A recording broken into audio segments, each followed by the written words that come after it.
हाय मुलांनो, तुमचं पुन्हा एकदा आपल्या उमा कोचिंग क्लासेस या यूट्यूब चॅनलमध्ये खूप खूप स्वागत आहे. आज आपण शिकणार आहोत इयत्ता 6वी गणित सराव संच 33. ठीक आहे, चला आज आपण काय करणार आहोत, 33 सराव संच शिकताना पुन्हा एकदा आपण काय करणार आहोत, टक्केवारीच्या रूपामध्ये कोणाला किती फायदा झाला आहे ते काढणार आहोत. ठीक आहे, चला आता पहिलं गणित आहे बघा. मगनलालने 400 रुपयांची पॅन्ट 448 रुपयांना विकली.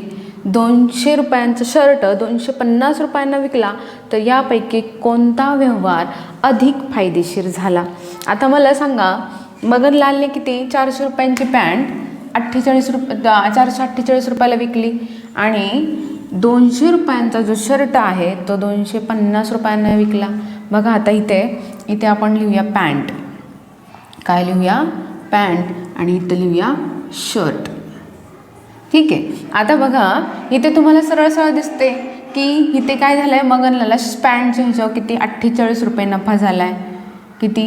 48 रुपये नफा झाला आहे. नफा झाला. आणि इथे शर्टच्या ह्याच्यावर बघा 200 आणि 250 यांच्यामधनं काय 50 रुपये नफा झाला.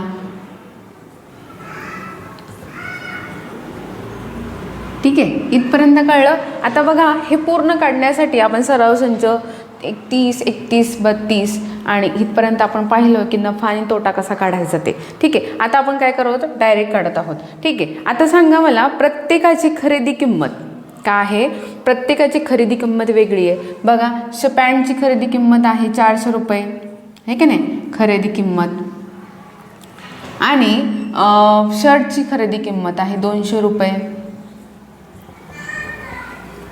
आता आपल्याला कळणार आहे का नेमकं कोणाच्या ह्याच्यावर जास्त नफा झाला आहे? असं काढू शकत नाही, कारण की प्रत्येकाची काय आहे खरेदी किंमत ही वेगवेगळी आहे. मग आपण असं लिहू शकतो, प्रत्येकाची खरेदी किंमत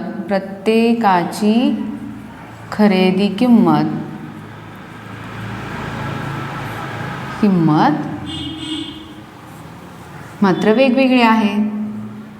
किंमत मात्र वेगवेगळी आहे.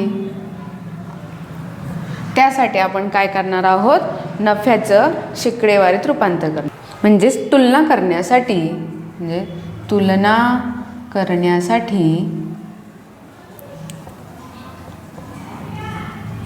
करण्यासाठी नफ्याची शेकडेवारी काढू.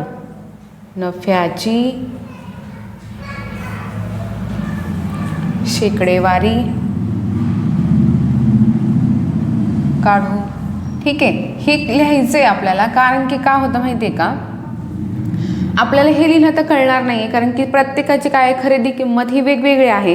त्यामुळे हे आपल्याला लिहिणं भागच आहे. ठीक आहे, आता पॅन्टवरील आपण काय करूया, पॅन्टवरील नफा 1% मानू. लिहा. इथे आता 2 भाग करते मी. आता इथे पॅन्ट लिहूया आणि इथे परत शर्ट लिहूया. ठीक आहे, पॅन्टवरील नफा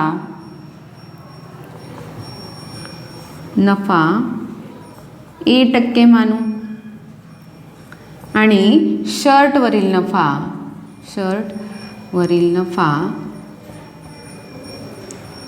2% मानू. ठीक आहे, इथपर्यंत कळलं का आपण? कारण की आपल्याला नफ्याची टक्केवारी काढायची, म्हणून आपण काय मांडले तिथे ए आणि बी मांडले. ए आणि बी वेगवेगळे दिले, कारण की तुम्हाला समजता येईल ए म्हणजे पॅन्ट आणि बी म्हणजे शर्ट. चला आता आपण काय करणार आहोत, आता A/100. ए म्हणजे 1%. टक्केचं रूपांतर होतं बघा, A/100. हे जे टक्के आहे ना, हे टक्केच म्हणजे 100. लक्षात आलं? ठीक आहे, आता बघा आपल्याला नफा किती झालेला आहे 48 रुपये. खरेदी किंमत किती आहे 400 रुपये. तसंच आपण इकडे पण लिहून घेऊया B%. आता B% म्हणजेच काय, B/100 बरोबर.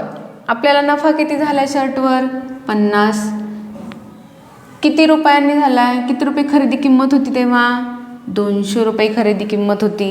हे लक्षात आलं? चला आता आपण काय करूया, ह्यांना सोडवूया हे समीकरण. आता बघा इथे भागिले 100 आहेत, तिकडे गेल्यावर काय होणार आहे ते गुणिले.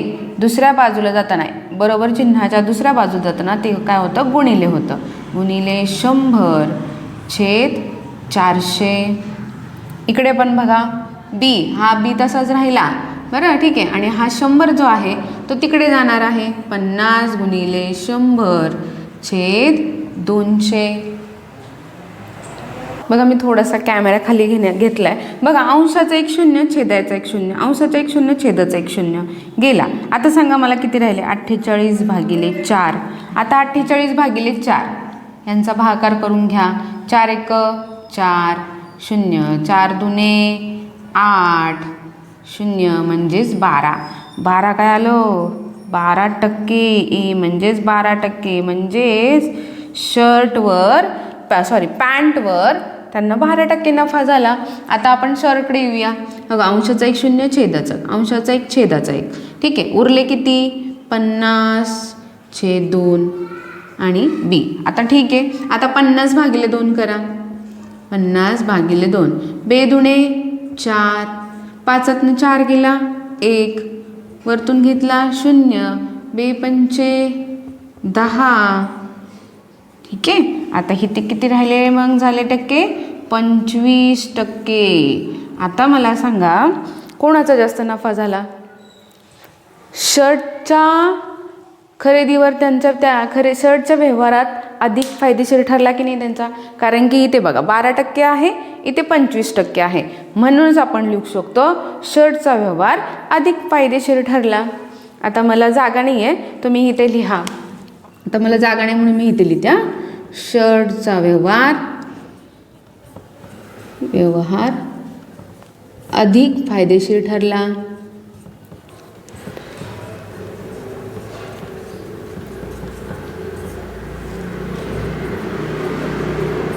ठीक आहे.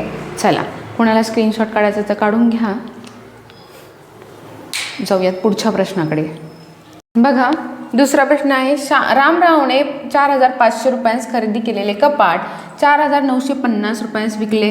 तर श्यामरावने 3500 रुपयांस खरेदी केलेले शिलाई यंत्र 3920 रुपयांस विकले. तर यापैकी कोणाचा व्यवहार अधिक फायदेशीर झाला? आता तर आपल्याला पहिल्यांदा काय काढून घ्या? नफा काढून घेऊया. पहिल्यांदा बघा कपाट आहे. काय आहे? कपाट होतं ना, कपाट. आणि इथे काय आहे? शिलाई यंत्र. ठीक आहे. कपाट कुणाचं होतं? रामराव, म्हणून लिहा रामराव. ठीक आहे. आणि शिलाई यंत्र इकडे लिहा शिलाई यंत्र कोणाचं आहे? श्यामरावांचं. रामराव आणि श्यामराव. ठीक आहे. आता बघा कपाटावर किती फायदा झाला म्हणजे नफा झाला आहे आपल्याला. बघा 4950 वजा 4500 आपण लिहितो की नाही? विक्री किंमत वजा खरेदी किंमत जर नफा झाला असेल तर, की नाही? आता बघा 0 0, 5 0 गेले 5, 9 5 गेले 4, 450 रुपये नफा झाला. किती? 450 रुपये त्यांना नफा झाला. ठीक आहे. आता शिलाई यंत्र किती घेतलं? कितीला विकलं? विक्री किंमत आहे 3920 वजा घेतलं कितीला? 3500ला. कितीला? 3500. यांची जर वजाबाकी केली तर आपल्याला बघा 420 रुपये नफा झाला. किती? 420 रुपये नफा झाला. पण ह्यांची खरेदी किंमत काय आहे? वेगवेगळे आहे. खरेदी किंमत काय? इथे 4500 आणि इथे काय? 3500. मग आपण काय लिहू शकतो? प्रत्येकाची खरेदी किंमत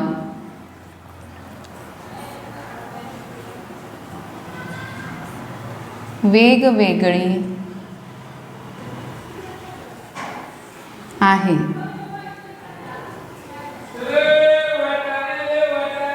तुलना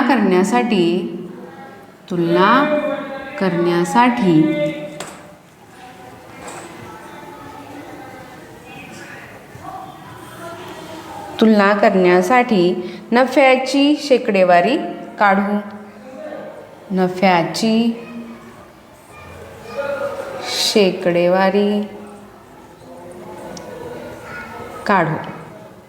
ठीक आहे. तुलना करण्यासाठी काय करणार? नफ्याची शेकडेवारी काढणार आहोत आपण.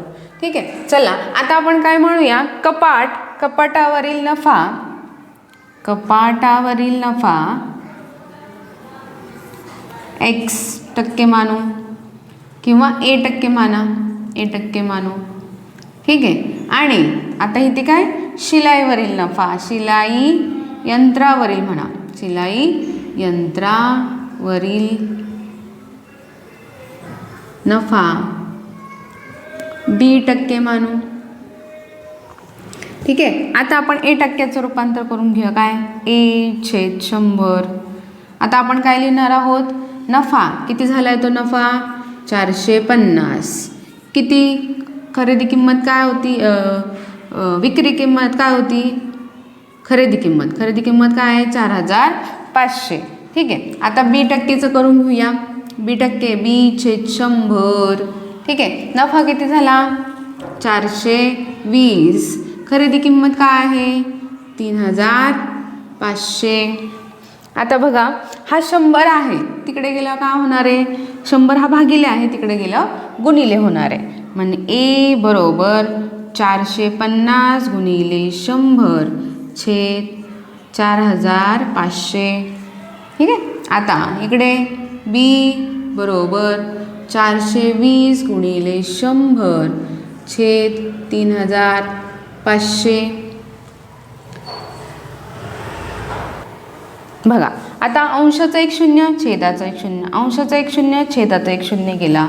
बघा, इकडे पण अंशाचं 1 0, छेदाचं 0, अंशाचं 1 0, छेदाचं 0. इथे किती राहिला, a बरोबर 450 छेद 45.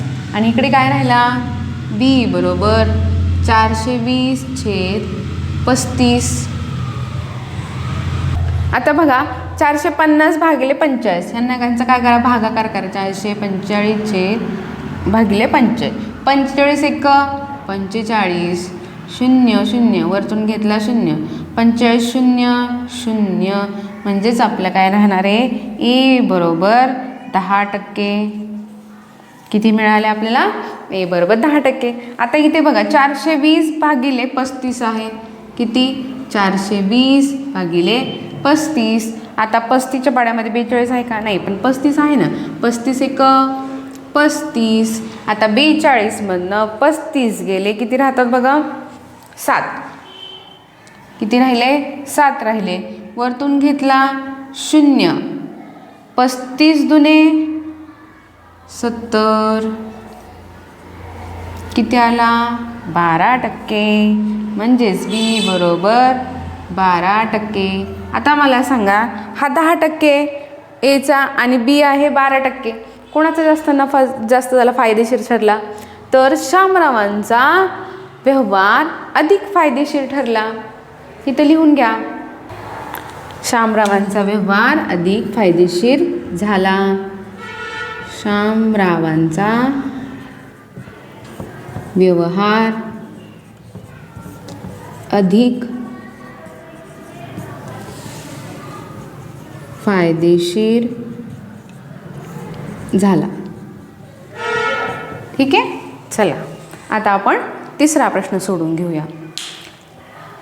समजलं नाही ना, तर फक्त व्हिडिओ मागे घेऊन एकदा बघत चला, म्हणजे तुमच्या लक्षात येईल. आणि हे नफ्याचं आहे ना, मी मागे खूप वेळा सांगितले, तर जर कळलं नसेल तर नफा आणि तोटा कसा होतो, त्याचं सूत्र काय, हे सगळं मी मागच्या व्हिडिओमध्ये टाकलेलं आहे, तुम्ही नक्की बघा तो.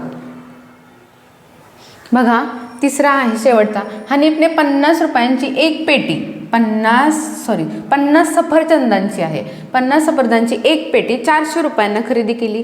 ती सर्व सफरचंदे त्याने 10 रुपयांस एक याप्रमाणे विकली, तर त्याला नफा झाला की तोटा आणि किती टक्के झाला, ठीक आहे. आता आपल्याला इथे नफा झाला की तोटा काढायचा, ठीक आहे. पहिल्यांदा काय लिहिणार आपण, बघा, आता 50 सफरचंदाची पेटी आहे, ती 400 रुपयांना घेतली.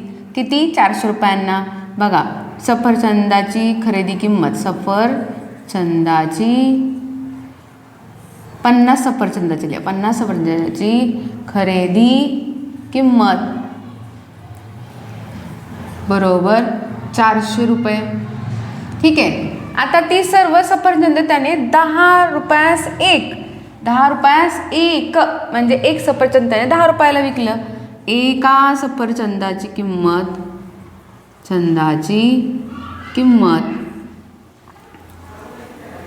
बरोबर 10 रुपये. ठीक आहे. तर 50 सफरचंदाची किंमत किती झाली? 50 सफरचंदाची विक्री किंमत म्हणा. आता विकली ना त्याने, विक्री किंमत बरोबर 10 गुणिले 50 म्हणजे 5 एक 5 आणि हे 2 शून्य आहे ते वरतीला म्हणजे 500 रुपये. 500 रुपयाला त्याने काय केले? विकली. आता आपल्याला सांगा, ही खरेदी किंमत आहे तुमची 400 रुपये, विक्री किंमत आहे 500 रुपये. तुम्हाला सरळ सरळ दिसते इथे नफा झालेला आहे. बघा, नफा बरोबर, कारण की विक्री किंमत का आहे? जास्त आहे. नफा बरोबर विक्री किंमत वजा खरेदी किंमत. बघा, विक्री किंमत काय आहे? 500 आहे आणि खरेदीची किंमत काय आहे? 400 रुपये म्हणजे 100 रुपये त्यांना काय झाला? नफा झाला. काय झाला? नफा झाला. म्हणून लिहा 100 रुपये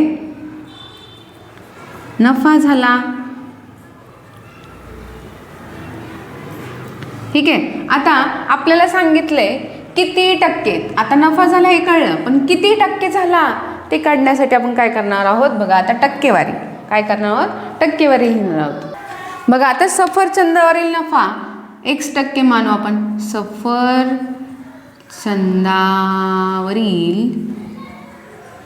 नफा x% मानू. ठीक आहे. आता x%, आता आपण मागच्या ह्याच्यामध्ये 2 गणितामध्ये x% म्हणजेच काय? x/100 बरोबर. आता सांगा नफा किती झालाय? इथे लिहा नफा आणि छेद काय लिहिणार आहात? खरेदी किंमत. ठीक आहे. आता बघा, x/100 बरोबर नफा 100 रुपये, खरेदी किंमत 400 रुपये. ठीक आहे. आता हा भागिले 100 आहे, तिकडे गेल्यावर काय होणार? गुणिले. x आहे तो तसाच ठेवला आपण. हा 100 वरती आहे, गुणिले 100 छेद काय? 400. आता सांगा, अंशाचं 1 0 छेदाचं, अंशाचं 1 0 छेदाचं 1 0. मग x बरोबर 100 राहिला गुणिले भागिले 4 राहिले. 100 भागिले 4. आता ह्यांचा भागाकार करा. 100 भागिले 4. 4 दुने 8. 10तनं 8 गेले 2. वरतून घेतला 0. 4 पंचे 20. म्हणजेच त्याला 25% नफा झाला. किती? 25% नफा झाला सफरचंदावर. किती टक्के विचारले तर 25% झाला. ठीक आहे. म्हणून खाली लिहू शकता बघा, 25% झाला. म्हणून नफा 25% झाला. चला, 3च गणितं होती आपण बघितली. बघा, ज्यांना कळलं नाही त्यांनी फक्त मागे जाऊन परत एकदा बघा. ठीक आहे. चला, आता परत भेटूया पुढच्या व्हिडिओ. तोपर्यंत बाय.